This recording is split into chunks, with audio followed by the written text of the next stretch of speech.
2012, my oldest daughter disclosed sexual abuse. I would think to myself, I can't be the only mom going through this experience. We can't be the only family that is running into these things. The mandate of our organization, Nakehndan Knowing Your Truth, is to support sexual assault survivors and their families, heal as a unit. We come with the approach that our focus and our foundation is Indigenous based. Part of our organization's name is Knowing Your Truth. So part of the teaching around that Knowing Your Truth is knowing how you're going to take what happened to you and use it in your life moving forward. It was always in my mind that someday I'm going to go home. Someday. I just didn't know when that would be. In our teachings as Anishinaabe people, we talk about making those decisions that impact 7 generations. That's what we're thinking about. I need to help others who are just hanging on to be that strength on the other side of the rope that is pulling them out of that. In 2012, my oldest daughter disclosed sexual abuse, and for the next probably 10 to 12 years in my family, going through the child welfare system, the legal system, the criminal system, I describe it as hitting the pothole on every road to justice. As we were going through that, and there were the barriers and the challenges that we faced, I would think to myself, I can't be the only mom going through this experience. We can't be the only family that is running into these things. So I would make a little note somewhere, and I would put it, I had a file, and I would put it away in a file, or if I had an idea about something, I would put it away in a file. And after a few years, I thought to myself, someday I'm going to create an organization that puts all of these things together that help families navigate through that system and beyond what happens after that. Because, you know, a number one thing that people would say is, won't you be so glad when this is over? Not understanding it's never over. When this happens to you, this is something you live with for the rest of your life. It is not when the criminal part is over or the family court is over. It's never over. So that was, you know, one thing that I thought, how do we create something that is that legacy that is long-standing? So 2012 is when my daughter disclosed. It took us close to 6 years to get a conviction. When I would go to access services for my daughter, then I would say, well, what about me? And the answer was always, well, what about you? So then I knew, okay, well, you know what, this child, this person, and my other children are not going to survive if I'm not rooted in health and understanding how to lead this family moving forward to heal. So that helped me understand also in some of the ideas of what needed to go into Nakehndan. I knew once I decided to incorporate and move forward, it was going to have a life of its own, that I was going to be along the ride for, but steering. So I knew it was going to be a large commitment, and I wanted to be ready for that in a place that my family was in a place where we would be ready for that. Because even though I talk about being the mother of a survivor and I talk about Nakehndan as sort of my journey, it wouldn't exist without my family. I'm very much aware that when I talk about my story, I'm talking about my children at the same time. And I had lots of discussions with them about, and I didn't move forward with Nakehndan, and I never spoke in public about my story as a mother of survivor until my children were okay with me doing that. I would, are you ready? Are you okay if I tell my story? Because by telling my story, I expose their story. So I was very aware of that and made sure that they were good before I even did anything. Early on when that happened and my daughter disclosed, when it was in the most raw and hardest part of our journey, I would constantly ask myself, why does my family have to go through this? Why am I going through this? Why did my daughter have to go through this? Why are we experiencing this? Because it was just literally the most horrific thing I've ever been through in my life. And it literally almost broke me. Are you able to tell us how old your oldest daughter was? I think she was 15 or 16 when she disclosed, which is young but not. Yeah.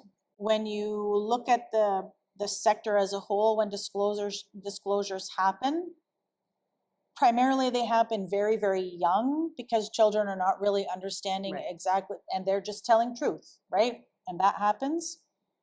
or it happens when they're much, much, much older in life. There's so much fracturing that happens when disclosure happens, and nobody wants that. They feel like it's easier to hold that within myself and have all of this than to tell them and risk blowing up my family, right? So they wait until they're much older. So that was also something that, we kind of struggled with. The age, it seemed odd. I like to think that the relationship that I had with my child and the ability to create that space where she felt comfortable enough to tell me was what happened with that. But I also believe all things happen for a reason. Even the bad stuff, it happens for a reason, and it needed to happen at that age, and we needed to go through that, and it just, hindsight's 2020, right? Yeah. When you're going through it, it's just, you don't know what to do. You're trying to figure things out. You're trying to understand it. We're always trying to find the reason why, and now looking back on it, it was like, okay, I see now how all of the pieces happened and fell into place exactly how they were supposed to. These are my truths. These are the things that I need to work on. This eventually is going to turn into how I take all the years of this experience and turn it into something positive that will impact other people in ways that they don't have access to right now. The mandate of our organization, Nakehndan Knowing Your Truth, is to support sexual assault survivors and their families heal as a unit. I think that concept in itself is a little new. So a lot of the services that exist today outside of Indigenous organizations really focuses on individuals. Yeah. And I feel that's a very important thing to do. Those individuals do need a lot of support, a very specific kind of support. But I think family members sometimes get forgotten in terms of how to incorporate that support in there. So our services focus on how do we bring the family back together so that they're doing that work together, because the way you speak with somebody in your family who decides to disclose and become public with that, even public just within their own family, not necessarily public outside of that, there's a new language that evolves on how you speak with them. There's a different way that you embrace social gatherings. It's a very difficult topic for people to, number one, understand and accept. But then the biggest part is, okay, how do we move forward now? What does that mean for our family moving forward? So we work on teaching families how to rebuild those pathways and understand sort of the new possibilities and the new ways that you can move together as a family. A lot of our people traditionally gather around things that are not, it's not specifically us saying, okay, we're going to get together and talk about this today. We'll get together because we're making a craft, we're making food, we're doing something. And then the conversation that happens while we're working together, while we're creating together, that's what creates that closeness and that healing. That is the healing work of us doing things together. So there may be moments where individuals come to do something on their own, but they're bringing a family member with them, or two or three, or however many they want to bring. And we also don't define what family is for them. So it doesn't have to be like a blood relative. If you have a person, a friend in your life that has been there since the beginning that you consider a sister, a cousin, whatever it might be, then bring that person. So we allow survivors to define what family is. And then we just provide the space for them to come and participate and bring those people with them. Because oftentimes after disclosure happens, there's like this deafening silence and unknown. What do I say? What can't I say? What topics should we avoid? Should we bring it up? It becomes this thing that nobody knows what to do with. It's there, it's out there, and then there's massive awkwardness happens. And so when you bring people together in moments where they can sit with this individual and realize, yes, this happened to them, but they're still who they are. They still enjoy the things they enjoy in life. They still want to grow. They still want to learn. They need to heal. Let's let's walk that path together and define what that looks like. Survivors will talk about how it feels like everybody can see that that happened to you. Everybody knows what it is, and that there's like a big sticker on your forehead that says victim or shame or whatever it might be, right? Or judgment. Like Yes, it's your fault. exactly, yes. And so part of the work is understanding how what is yours to carry and what is not, Right. right? Yeah. And so the fact that it happened to you is not yours to carry, but how you choose to take that and move forward in your life is your responsibility, right? How do you heal from that? Who do you involve?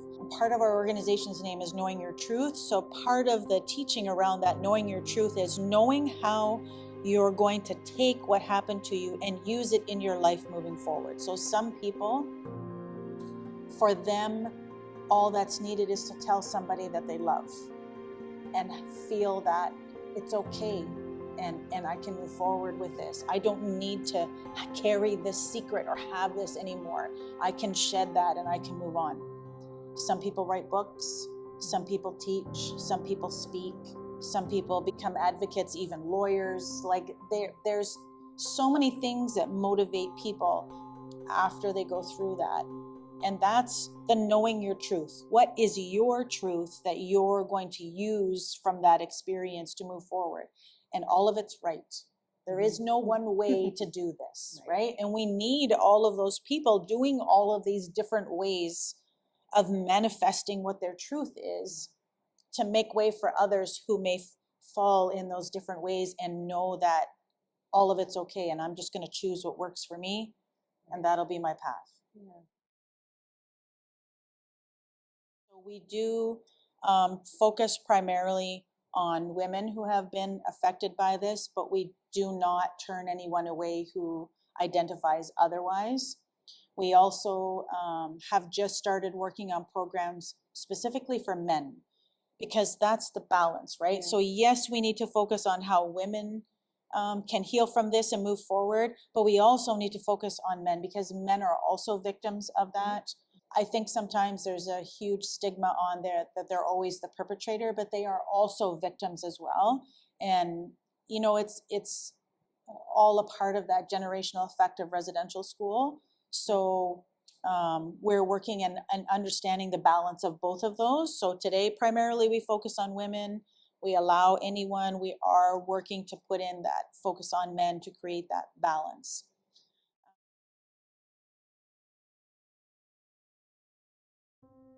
We are an organization that is Indigenous, so our board is 100% Indigenous, all of our programming, all of our staff.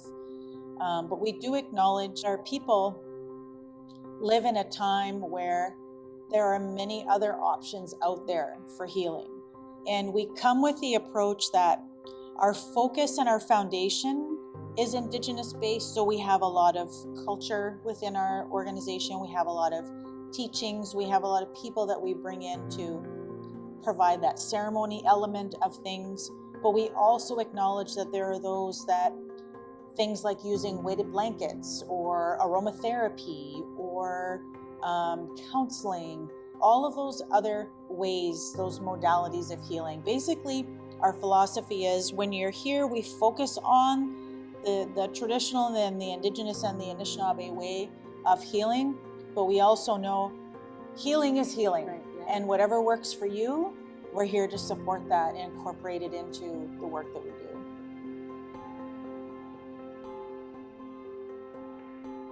When we incorporated Nakehndan in 2023, I was seeking counsel from other people who are experts in their field, who have done this for a long time. And I said, I don't know what to do. What is my next step? How do I do this? How do I grow? How do I get funding? How do we do this? And they suggested that I look into becoming a chapter of ONWA, the Ontario Native Women's Association. So I applied, and they were absolutely thrilled that there was somebody in Sault Ste. Marie that applied to be a chapter.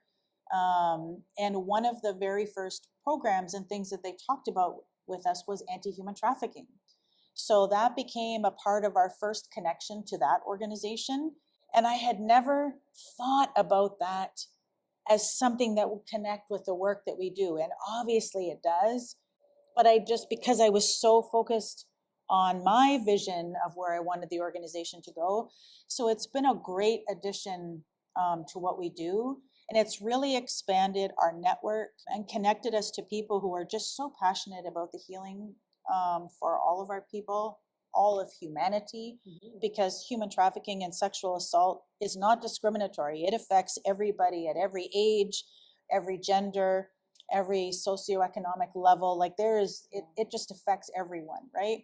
And anti-human trafficking is also one of those sort of silent and deadly plagues of our society that most people don't know about or realize is happening right maybe next door to you type of thing. So it was a I think a really good addition to the things that we're working on. And then Onwa also allows us to access programming and funding also focusing on gender-based journeys, so allowing us now to incorporate some of that balance of doing that. It's just been a really good partnership, and we get so much support from them. It's just amazing. I moved off the reserve in 2016, and that was also a journey that, sort of had to happen for our healing. So my whole career of about 27 years has been in the finance industry. Most of it spent with RBC on their retail side and also on their brokerage side. And I've worked for other organizations, BDO, I have my own consulting company, but it's always been in the finance space. With every role that I did, no matter where I was, there was a different skill that I gained. I was always trying to find something new and different to do. And there was always in my mind that someday I'm gonna go home. Someday. I just didn't know when that would be. And now that I'm thinking about it, even when I was in university at Trent, and I got my degree, and at that time it was called Native Studies, today it's called Indigenous Studies. The plan was I'm gaining this education and these skills because I want to help my people. I want to help my community. That's my ultimate goal. But I also recognized the magnitude and the complexity of things that our people live in every day, and that it would take me a while, years, decades, to gain the skills and knowledge that I would need to adequately do that job. Recently, employment situation changed for me, and the opportunity came for me to look for something new. And over the last probably 5 to 6 years, when I would run into people from my community, counselors, the chief, other people, they would always ask, we want you to come home, we want you to come and work. And I'd be like, no, I'm doing something else. I'm happy where I am. And I also wanted to ensure that my children were in a space where they were healthy on their own paths. They were independent, semi-independent. So I have 4 children, the oldest being 29 and the youngest 16.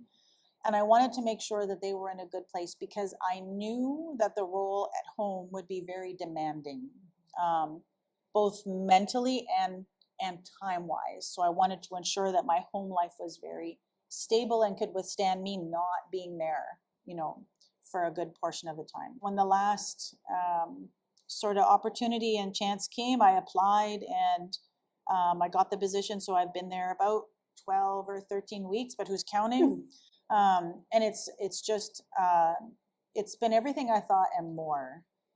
There's just an amazing, capable and skilled senior leadership team that we have. The nation has grown to over 200 employees. So that's just amazing to see. There's so many economic opportunities for our people, also for our specific community. And there's just a resounding collective feeling of, we just want our community to prosper. We just want to be healthy. We just want to move forward. We just want to leave a legacy for generations to come. And for me to play a part in that in some way, in a leadership role and a mentorship and whatever it is just a complete honor for me to do that. In the corporate world, you spend all of your time trying to explain to that organization's fabric why some of the things that it does promote that systemic colonialism. And how do we change that, right? And why is it important to change that? And what is the benefit of changing that? And I think myself and a lot of other individuals in the places where I worked, Indigenous individuals, were very like-minded in understanding, you know, this isn't just going to be a good thing for our people. There is actually a business benefit to this. There is an impact to your bottom line for doing the right thing, especially when it comes to Indigenous people. So that was that part of step in the career, and something that I had to very much focus on, not losing who I was as Anishinaabe doing that. So making sure I'm still getting my teachings, still spending time in community, still doing things that keep me grounded and rooted in what we called like grassroots of who we were. But also soaking up any and every skill and training that I could get my hand on. Management, risk management, financial management, whatever it is. One of my mentors used to say, if you want to hunt bears, you got to sleep in their den. You have to know what you're dealing with. You have to know, the saying is, how to play the game. I don't feel like it's a game, but you have to know the rules, you know, of what you're doing. And I would always refer to it as walking with a foot in both worlds. And now I come home and it's the same struggle, but in a different way. So now it's our people growing up in our communities, and as much as some of our people don't think they have culture, they do. It's blood memory. It's in who we are. And now we're trying to navigate living in this world that is being modeled after a form of government that is not our own. So now we're having to bridge both of those things together. And at times, as hard as it was to be away from my community and live and work in the corporate world for so long, it's really paying off now that I'm home because of the things that we have to navigate. I understand the importance of understanding, keeping our authenticity of Anishinaabe people and what we do, but how to look, act, and talk in a way that outside of us understands, right? It's still walking with a foot in both worlds, but it's more familiar because it's at home and just bringing those things. And there, we do have a very capable staff in our community. I'm just so very proud of all of our employees at Batchewana First Nation. We work very hard at what we do for our people and for our community. And you can see those that have spent the time to understand and learn that duality that is our path now as Anishinaabe people. We do have to understand that corporate non-Indigenous world, but also hang on to our own teachings at the same time. How does that feel, having to feeling like you have to balance both of these worlds? How does that feel? In moments, there are times where you feel like this is not what we should be doing. And why is that, if you don't mind me asking? Because sometimes you have to do things in a way that is not how we would do it. Right. So it feels contradictory. It does. In moments, there are times that it does feel contradictory, and it's like a means to an end, right? And so you really have to keep that global vision of where we're trying to move and what we're trying to do, and not allow that needle of compromise to get too far to the point where we're sacrificing our values or we're changing who we are as a people. But there has to be a little bit of compromise to get there. And then there are lots of moments where, man, we have lots of wins and it just feels so good to be able to implement something that is very authentically who we are in a system that wasn't meant to have us there.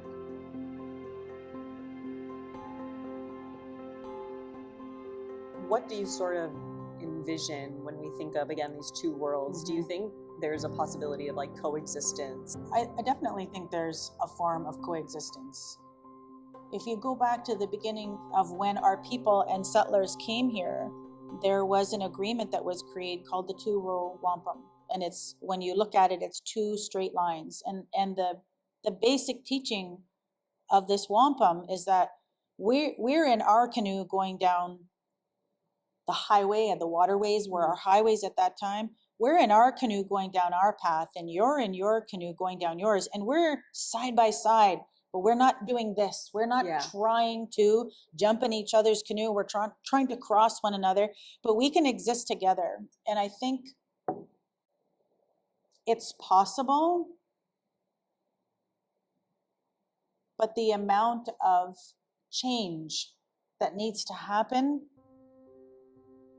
feels unsurmountable, feels impossible, because we've gone so far down the road of this new, and when I say new, meaning not our economic way of being, because our people had our own trade system, our own economy. So this new one that we live in now is so different, and the entire world is based on this system. The amount of change is a lot, but I have faith, and I feel like it's possible. I don't know that it will happen in my lifetime, but those are the goals that I work towards, that in my lifetime, to make the most amount of impact that I can towards that goal, and trust and have faith that those next generations that come up after me will pick up and continue on.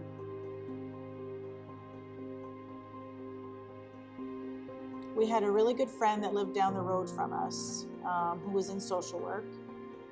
And this was in the height of all of the court, where we were in court, quite often, like, I won't say monthly, but it was quite often.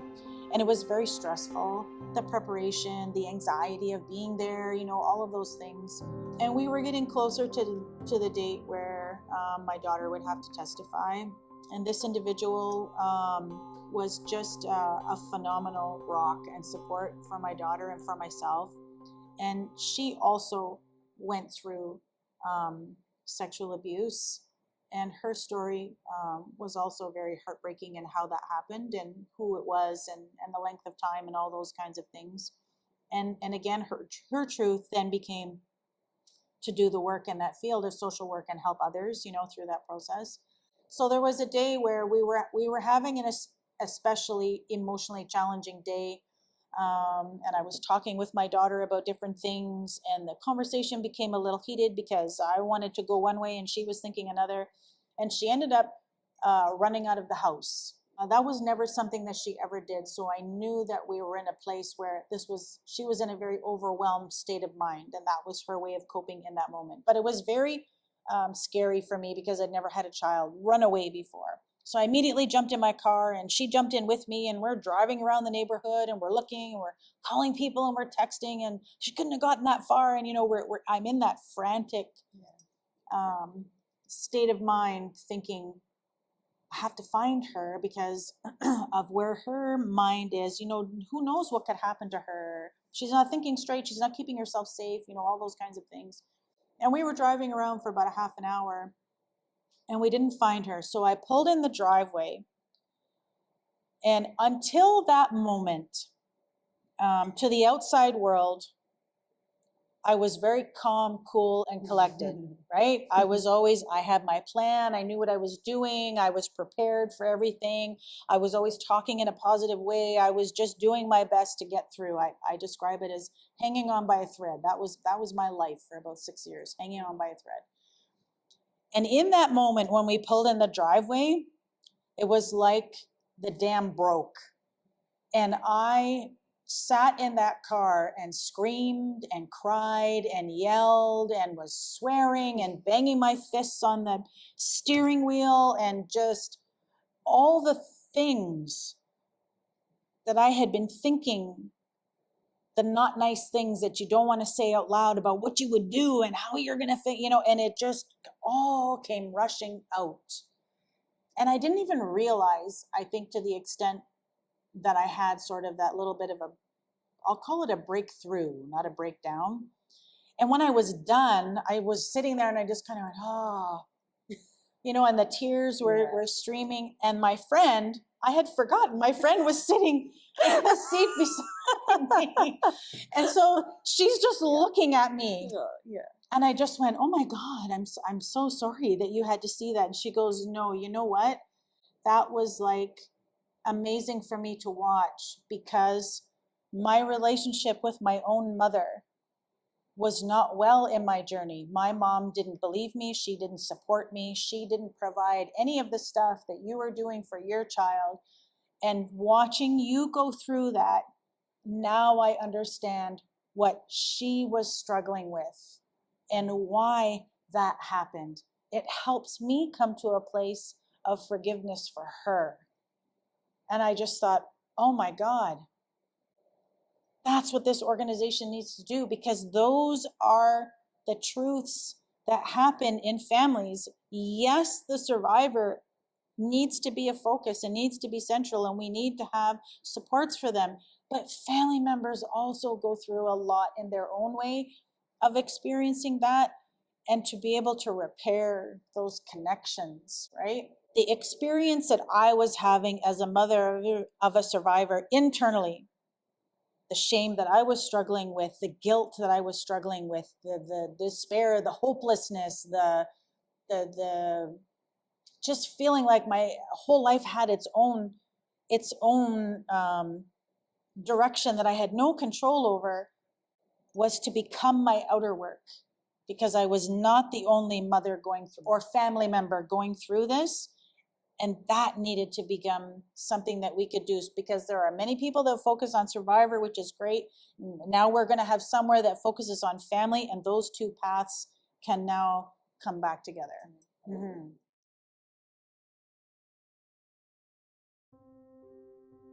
Probably the last 5 years of my life is where the most self-awareness has come from. It takes a lot of courage to really look inside yourself and truly see the stuff. And what do you do with that stuff? And why is that stuff there? And should you keep it? Should you let it go? Should you let it grow? Are you going to foster it? So that's that self-awareness journey. And I feel like the last 5 years have been the most of it. And it's been a lot of very raw reflection on my choices, on people in my life, on things that I've done, experiences that I've gone through. And it's why, not why is this happening to me? Why am I meant to have that skill? Why am I meant to have that experience?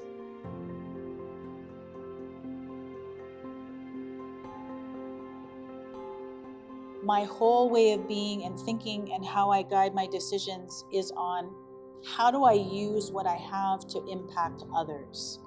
Others can be my children, others can be my family and friends, others can be my colleagues and career business community, others can be my people, my Anishinaabe people, my home, my reserve, my community of Batchewana, and others can be those that are not here yet.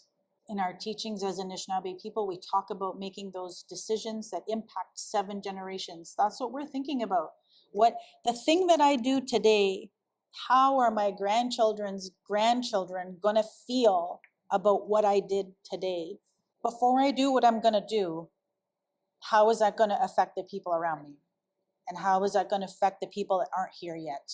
When I pray and when I say my prayers, I talk about that. I talk about those ones that aren't here yet. Guidance, clarity, and direction is what I pray for, so that the things that I'm doing, the path that I'm leaving, is a good one for others to follow. And it is not making it easier, but it's helping them also find their purpose to do the things that they need to do. It's not creating barriers or challenges. It's to enhance that experience that our people have in this world, not make it harder.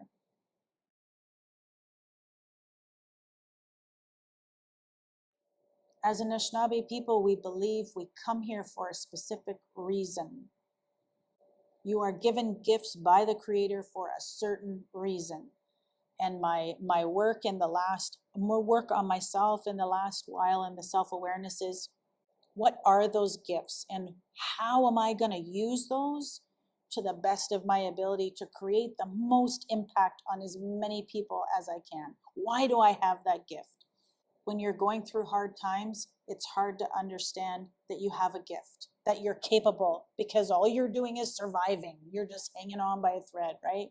So if you can find those small things in your life that allow you to hang on, to not let go, and trust that the darkness will end.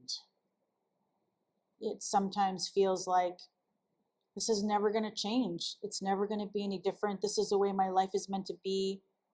There's no one here to help me. How am I going to do this? If you just hang on, don't let go.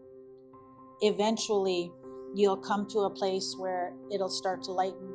Things will start to, and then you'll be like, okay, now I get it. And then you just take, one step, one step, one step.